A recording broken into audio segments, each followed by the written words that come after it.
Kindest of all, he takes all of my recommendations. He is the mastermind behind the Creepshow series, the one and only Greg Nicotero.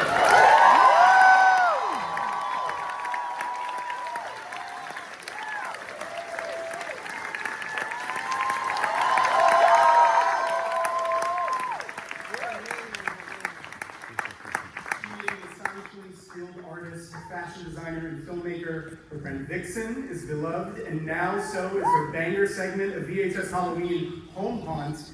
Please welcome Micheline Pitt-Norman.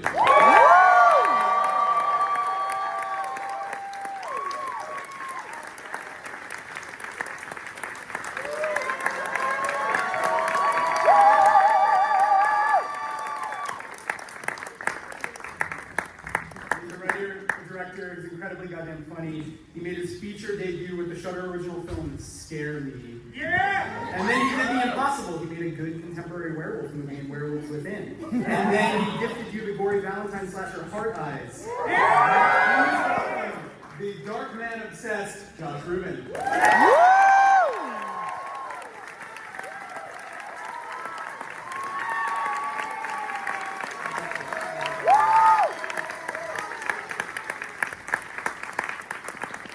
Gem of a performer, a major horror fan. He killed it in the Blackening and Only Murders in the Building, and he will next lead the immediate and insane Shudder film Night Patrol, which you are not ready for.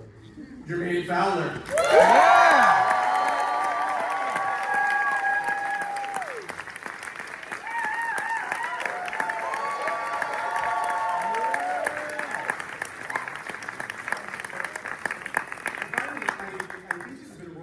Thanks to her work in Arrow and the DC-verse. She's a wonderfully skilled performer, and next year she leads our highly anticipated adaptation of the best-selling and nightmarish video game, The Mortuary Assistant. Please welcome Willa Holland.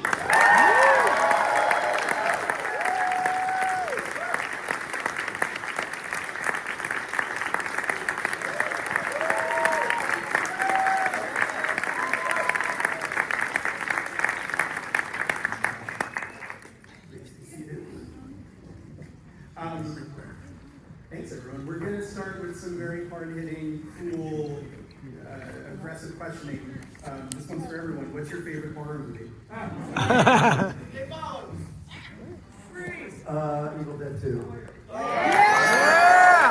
Yes! I suck that I worked on it, but it's still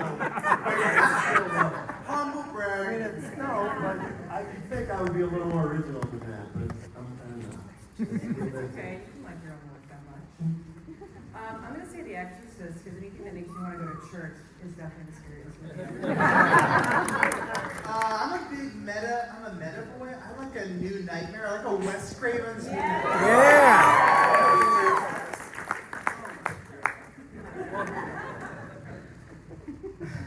Halloween.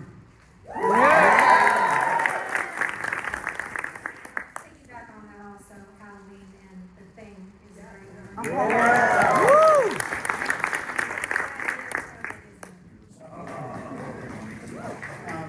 So, Greg, I'll start with you. When we first worked together on Creepshow, it was early in Shudder's life, so I want to know, A, what kind of invigorated you about the opportunity, but also, what did you think of us at the time? Little babies. Shudder kids. We were all kind of little babies when it came to Creepshow. The funny story about how Creepshow came about was I was doing press for Walking Dead, and I had a long flight from Australia back to the United States, and I was like looking at my iPad, and I was like, I want to read something, and I found this book called Nights of the Living Dead. It was a series of short stories that all took place the same night as Night of the Living Dead. Right? So I read a couple stories, and I read one story that I loved, and I'm like, I want to shoot it as a short. I just want to make it. And we looked up the rights, and it was owned by a guy named Craig Engler, who happened to be the head of Shudder.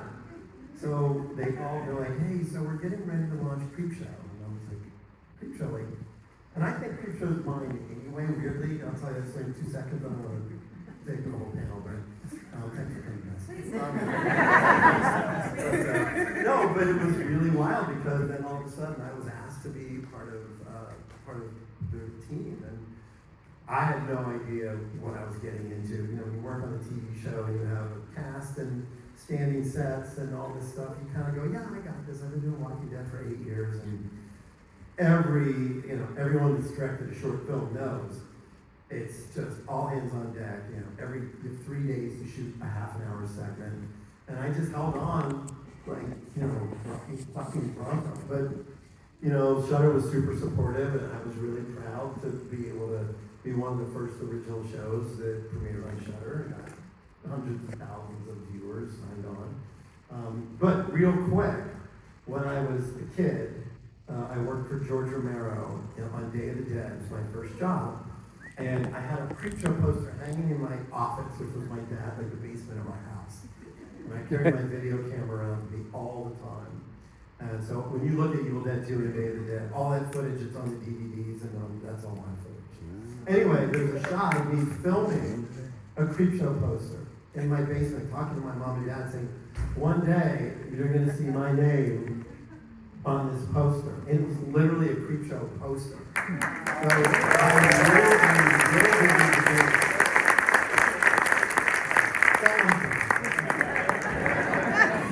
You're supposed to bow. And so here we are 10 years later. Yeah. In a span of days, we're premiering Guts and Glory. Yes. What do you want the people to know about Guts and Glory? Guts and Glory is one of the most fun times I've had on the show. Because imagine that you have a game show. Real contestants. We hired a casting company. We scoured the country and interviewed all these contestants, and they sign up. And these people are fucking crazy.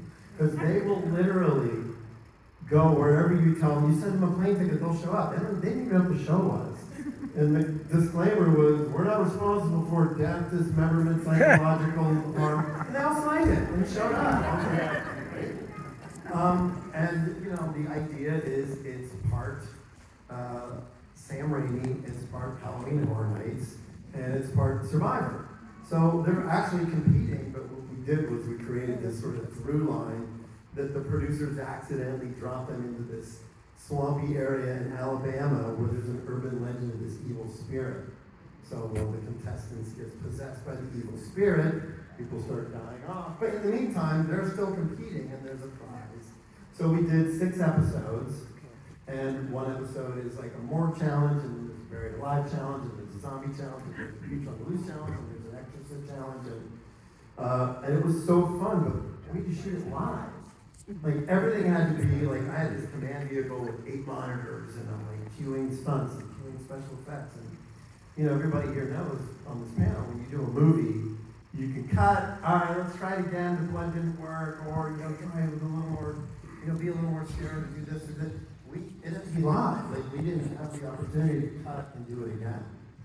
So it was completely out of my wheelhouse and out of my comfort zone. But I'm really, really proud of it. And I haven't been able to talk to anybody who's seen it. I haven't seen it yet. So I'm really hoping you guys dig it because it was a great experience. It was a lot of fun. October 14th.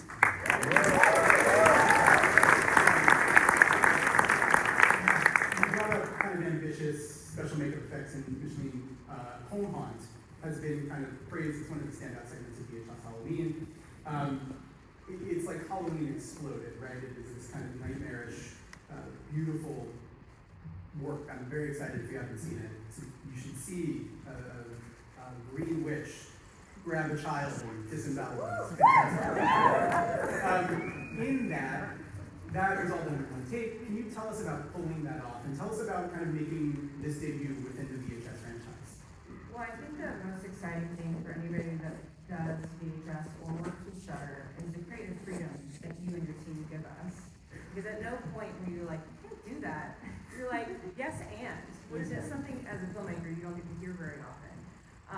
So something I really enjoyed about doing this was the fact I got to build like Qui-Gon-esque sets, like these little diorama sets and little worlds that the witch lives in. That's my favorite set we got to build. Paper mache. And the scene with the Green Witch, which is the flight scene I think you're talking about, was something that everyone was really stressed about, and all had to be done in like one take. There were 15 marks that had to get hit. So if you see that segment, there are no cuts at all. Any of the like camera effects you're seeing is just to go to with the aesthetic. It's not hiding anything. And I was really nervous about having a creature actress or an actress have all that pressure on them. And I just said to everybody on the team, if anyone's gonna fuck this up, I'd rather it be on me. I'd rather it be my responsibility as the director to fuck up. So our makeup department head, Carly Herbert, put makeup all over my arms and I put on a costume.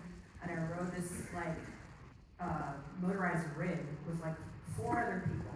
I had our line producer on a skateboard, holding this like silicone head in place, while also holding the blood rig, not even holding on to the rig itself that's moving on a skateboard.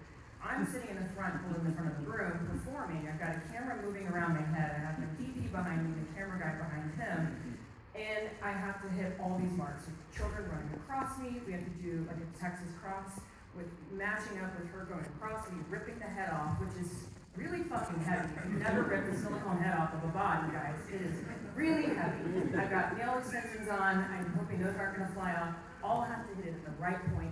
Hold the head, perform, throw it, hit her mom with it, her actual real mother. She lets out the most amazing scream I've ever heard, and then we keep going, and I have to then disembowel this mummy boy and take him up into the air and rip his guts out. So that all had to be done in one take, and the mummy boy had to be shot backwards for his safety, which was also very challenging. So I did that, and our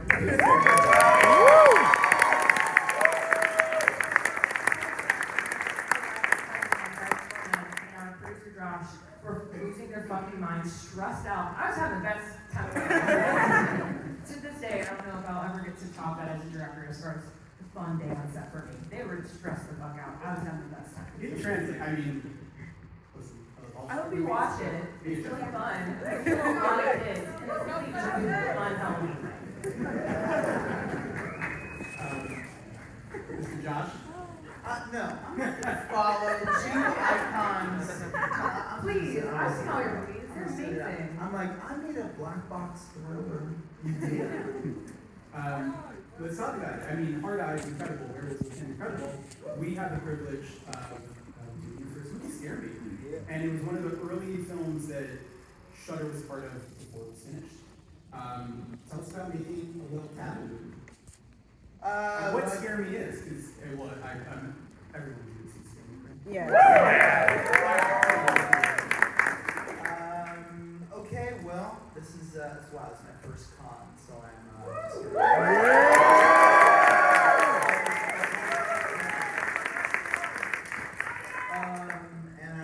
So Scare Me was, I thought, wouldn't it be wonderfully icky? I was at a crossroads doing Tide commercials, not loving myself.